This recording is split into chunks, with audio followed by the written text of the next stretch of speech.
नमस्कार दोस्तों, स्वागत है आपका अपने YouTube channel Rahul Savarna GS पर। दोस्तों आज हम आपको बताने वाले हैं कि वेदांग की संख्या एवं उसके नाम। अभी देखिए वेदांग आप नहीं समझ रहे हैं, थोड़ा सा इस पर गौर कीजिएगा। इससे पहले एक वीडियो हम आपको बताए थे वेद के बारे में, तो वेद के बारे में आपको पता चला कि वेद की संख्या कितनी है, तो वेद की संख्या 4 है। वेद का संख्या कितना है बुआ रे? तो वेद की संख्या 4 है, जिसमें यजुर्वेद, सामवेद, ऋग्वेद, अथर्ववेद ये सब का नाम पढ़े होंगे। सबसे पुराना कौन सा है? ऋग्वेद है। और सबसे बाद वाला कौन सा है? तो अथर्ववेद है। गद पद वाला कौन है? यजुर्वेद है। भारतीय संगीत का जनक कौन है? सामवेद है। तंत्र मंत्र जादू टोना वाला कौन है? अथर्ववेद है। आपने इसके पहले वीडियो में कभी आपने पढ़ा होगा, देख लिया होगा। नहीं देखे तो उसको देखिएगा, वेद के बारे में ऑलरेडी हम आपको बता चुके हैं। तो ये आपका वेद है और वेद की संख्या कितना है? 4 है। अब इसी से मिलता जुलता एक वर्ड वेदांग है। इसको यदि संधि विच्छेद करेंगे तो ये लिखाएगा वेद जोड़ अंग। वेद जोड़ अंग को क्या लिखेंगे? वेदांग लिखेंगे। ये वेद नहीं है, ये क्या है?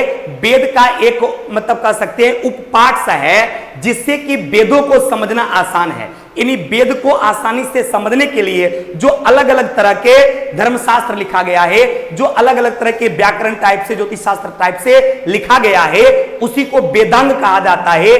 और ये वेदांग जो है, इस वेदांग की संख्या कितनी है? तो वेदांग की संख्या 6 है। याद रखिएगा, कई बार इस तरह के क्वेश्चन पूछा गया है कि वेदों की संख्या कितना है? तो 4 है। वेदों की संख्या कितना है? 4 है। और वेदांग की संख्या कितना है? तो 6 है। उम्मीद करते दिमाग में सेट हो गया होगा। वेद की संख्या कितना है? 4। और वेदांग की संख्या कितना है? तो 6। क्लियर?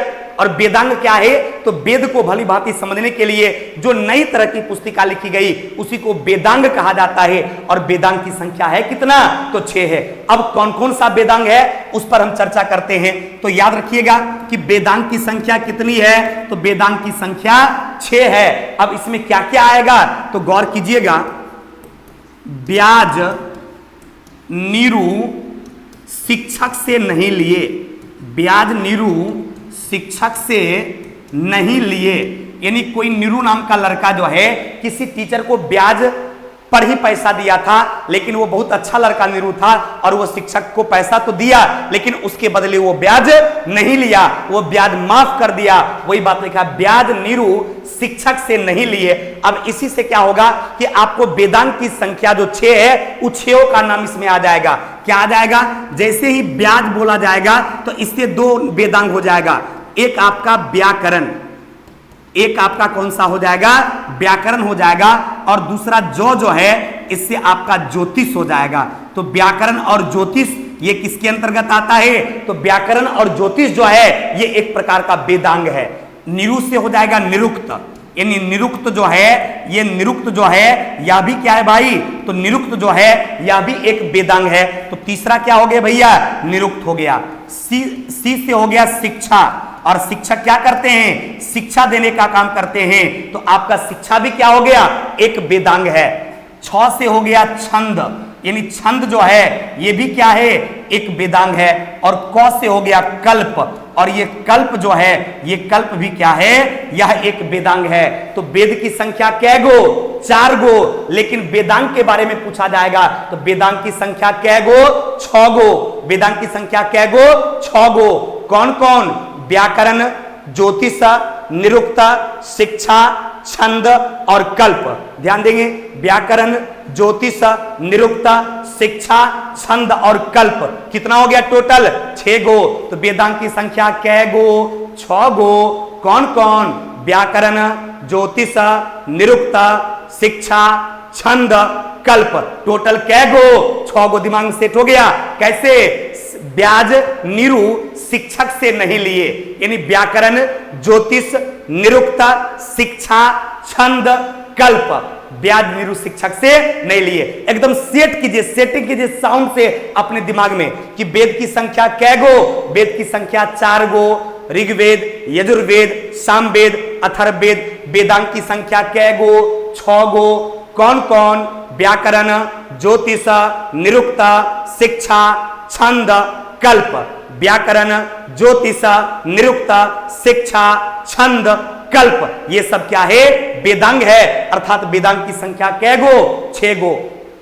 और आपके सामने है ब्याज निरुद्ध शिक्षक से नहीं लिए। हम उम्मीद करते हैं कि आपके दिमाग में सेट हो गया। लेकिन एक बात और गौर कीजिएगा, जैसे ये वेदांग लिखा हुआ था, इसी से मिलता जुलता एक और वर्ड है, वो है वेदांत। कई बार क्वेश्चन पूछा गया, ये था वेदांग और एक वर्ड होता है वेदांत। क्या होता बाबू रे? वेदांत होता है। और क्वेश्चन जब पूछा जाता है कि वेदांत की संख्या कितना है, तो बच्चे कंफ्यूज करके क्या करते हैं, वो वेदांग ही मार देते हैं, जो कि गलत है। वेदांग अलग है और वेदांत अलग है। वेदांग की संख्या 6 है और वो वेदांत वेद को भली भांति समझने के लिए क्या है, वो आपको पुस्तक है या वो कला है, वो शिक्षा है। लेकिन ये वेदांत जो होता है, ये उपनिषद को कहा जाता है। वेदांत किसको कहा जाता है? उपनिषद को कहा जाता है, जिसमें आपने मुंडकोपनिषद का नाम सुना होगा, जिससे सत्यमेव जयते लिखा गया है। तो उस तरह के बहुत सारे उपनिषद हैं जिसको वेदांत भी कहा जाता है। और जानते हैं वेदांत की संख्या कितना है? 108 है, क्योंकि आपको पता है कि उपनिषद जो है, इस उपनिषद की संख्या कैगो? तो उपनिषद की संख्या 108। तो याद रखिएगा, वेद की संख्या 4 गो, वेदांग की संख्या 6 गो, वेदांत की संख्या 108, उपनिषद की संख्या 108। और एक पूछता है कभी कभी पुराण के बारे में कि पुराण की संख्या कैगो? तो 18 गो। पुराण की संख्या कैगो? 18 गो। उपनिषद की संख्या 108, वेदांत की संख्या 108, वेदांग की संख्या 6 और वेदों की संख्या 4। ये डाटा एकदम आप अपने दिमाग में जरूर उतार लीजिएगा और कॉपी में लिखिएगा। एग्जाम टाइम में इन सारे पॉइंट्स को रिवीजन करके जाइएगा। एक क्वेश्चन भी आप ज्यादा बना लीजिएगा तो आपका नाम मेरिट लिस्ट में आ जाएगा। इसलिए ये सब आपके लिए अति आवश्यक है, जो ज्ञान अभी आपने लिया वेद के बारे में, वेदांग के बारे में, वेदांत के बारे में, उपनिषद के बारे में और पुराण के बारे में। कई बार क्वेश्चन पूछा गया है कि पुराणों की संख्या कैगो? 18 गो। उपनिषद की संख्या कैगो? 108। वेदांत की संख्या 108, वेदांग की संख्या 6 और वेद की संख्या 4। अब वेद की संख्या, वेदांग की संख्या 6 गो कौन कौन? तो व्याकरण, ज्योतिष, निरुक्त, शिक्षा, छंद और कल्प। पक्का ना?